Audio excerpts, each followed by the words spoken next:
뭐가 중요한지 baby 바로 말해줄게 나 지금 I'm late to the J Park train, y'all. I heard that song in my gym, like a couple weeks ago, and I was like, oh, this shit is a bop. What music have you guys been listening to lately? I used to do like this Music Monday back in the day. I think I want to bring it back where I was just kind of like posting about like all the stuff that I'm listening to and yada yada yada. Hi everyone, how are we? Yes, it's time, another video. I guess this is going to be like a story time. But yeah, if you clicked on this from the title, you'll probably be like, what? You got deported? Yes, I've been deported before. So that is exactly what I'm going to talk about today. So anyway, the year was, it's like, I don't know how to act with long hair. Sometimes I'm always like, wait, let's bring this back. When I got deported, the year was 2010. Yeah, I graduated in February of 2010 from the Culinary Institute of America. And me and my girl Shannon, my bestie, my travel mate, first of all, let me not say we because it was me. I was like, okay, just graduated. I'm like, I really don't want to start working. I want to like, you know, travel. I want to like, I just want to do something. I was like still trying to honestly figure out what I was going to do. So where do you go to try to find the answers? The internet. So that's what I was doing. And somehow I stumbled across this guy who was running a farm to table like kind of operation somewhere outside of London. Because I had done a farm internship before. I'd spent 9 months working on an organic farm because for me it's always been something I've been interested in. It's kind of, those are the type of places I've always liked to work, and especially being a chef, I kind of have always felt it's so important to have that connection that ties to the land and actually being able to, you know, be a part of the whole process. Not just in the kitchen, but in the field. And since high school, I've just always been interested in that. So I think I would just Google search somehow and came across this guy who was doing, had a farm to table operation.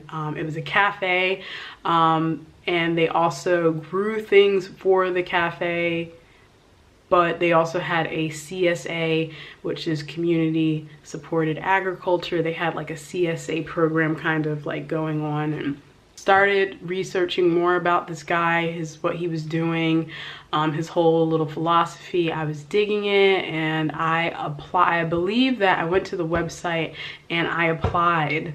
I'm sorry if I'm like all over the place. I'm really trying to remember the details because I've kind of put the whole thing out of my mind just because of the way it ended, as you can imagine. So I applied and ended up contacting, or he contacted me, and we, you know, he kind of liked, I basically told him culinary graduate, interested, love what he's doing, would love to see if there's any opportunities, any work opportunities. He told me that he would love to have me, and it was going to be a thing of, you know, like a summer internship, and at the end of the summer see how it goes, and that it would be a possible opportunity to stay on longer. So we were going to be, or I say we because Shannon, she's gonna come later into the story. Yeah, I said yes, I was definitely interested because I was like, oh my gosh, this might be kind of like a foot into working in, you know, Europe, which is kind of was always a dream, or at least as a chef,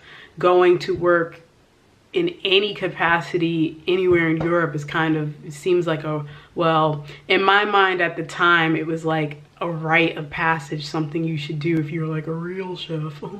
So somehow, and I can't even remember, but I ended up getting my best friend Shannon involved. But I somehow finessed both of us kind of like as a package. And now at the time, he also had other people like interning. So he had accommodations for people who were also working in the cafe and whatnot and other areas of the farm. The plan was to leave, was to go in June, and basically stay the whole summer. Before I go forward with the story, I had kind of done something already similar the year, what was that? The year prior, 2009. I went to Ireland for 3 weeks via WWOOF, WWOOF. If some of you guys, if you're in the know, if you're like a person, a traveler, you'll know that WWOOF, it's basically kind of like an organization where in exchange for free labor, you get free accommodation, and it's like locations all over the world. I'll leave a link below, but a lot of people have used it to kind of travel around the world, is basically have, you know, accommodation, not having to pay for that, and be able to kind of like prolong your travels and whatnot.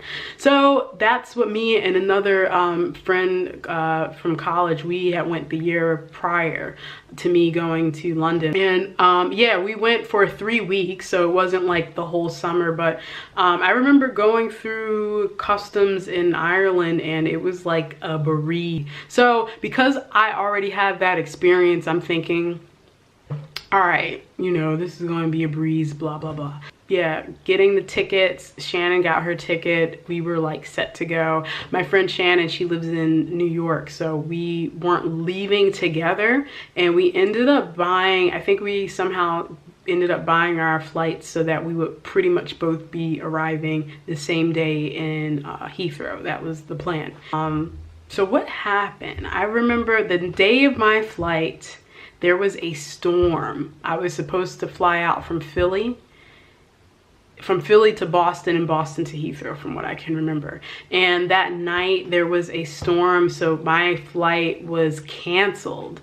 And so Shannon ended up flying out. I think she flew out with no problem. Yeah, so I had to wait. So I want to say that my luggage, because I had my bag was massive, because I was like, I'm staying for like, you know, 3 months. That's what I was thinking in my head. So next day, get on the flight, no problem. Shannon had already arrived.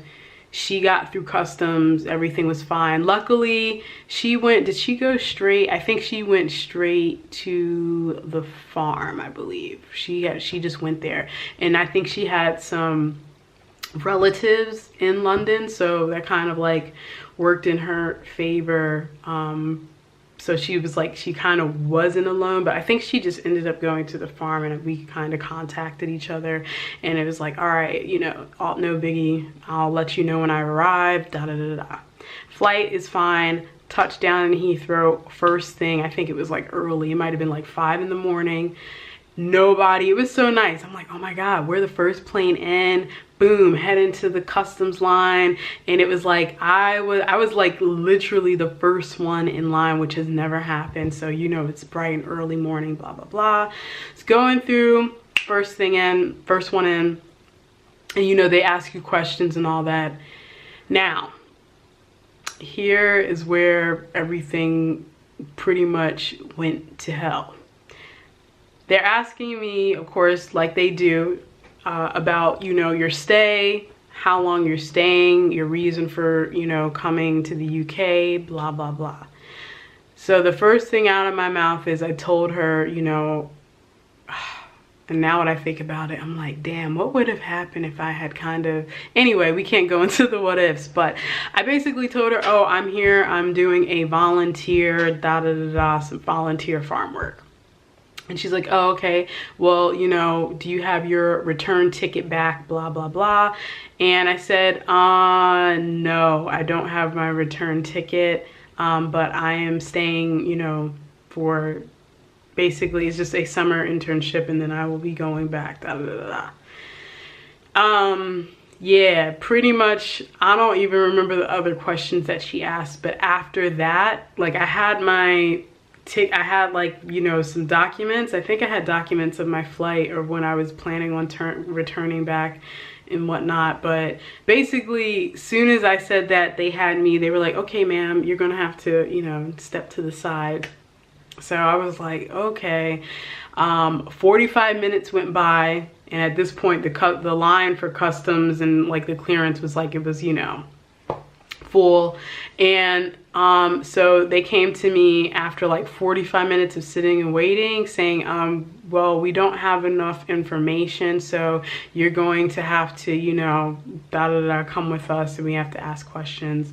So yeah, I ended up being taken to like a back room area, and I was told that I was going to have to be they were going to have to give me or interview me. They didn't have enough, I didn't have enough information for them to just let me in to the country. And I'm like, okay. And I was like trying to explain to them that, okay, well, I'm coming here with a friend, like we are coming here. I gave her the address of where I was staying because they asked for that, and I told her, my friend, she just arrived the day before, you know, same thing, she's already here. She's already like in the country. So they ended up taking, I had like my, you know, carry-on stuff. They took me to the back room.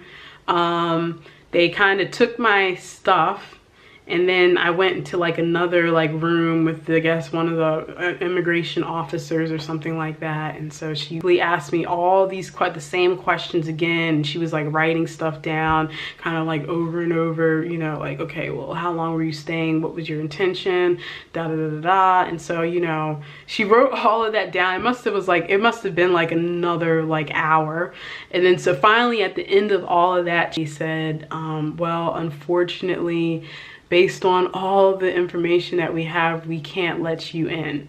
Yeah, I just remember sitting there.